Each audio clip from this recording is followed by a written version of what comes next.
Can you feel the highs in life without feeling the lows? Think about it. If every single day was an 8 out of 10, wouldn't that 8 out of 10 just become the new normal? Let's compare this to a specific example. The last time you went on a vacation, the first few days is just so exciting and so novel.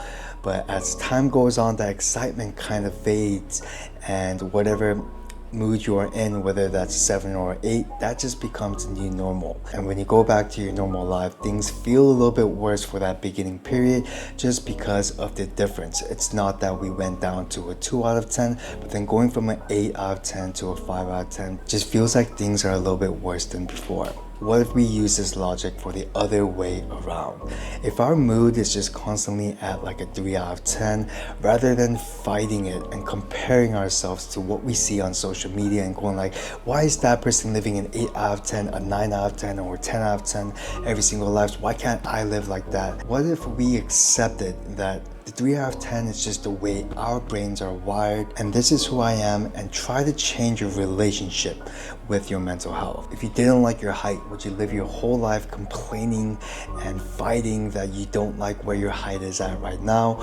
Or would you accept it and just go like, this is what my height's going to be for the rest of my life, and I'm going to give it my all to live my life the best despite where my height is at right now? What if we use that same principle to our mental health? When I stopped trying to fight my anxiety and fight my depression every single day and just hate where I was, and rather just accept that this is just the way I am for unknown reasons that I cannot control. Maybe it's something that just never won't fully go away, but what can I do to make the best out of my life despite the anxiety?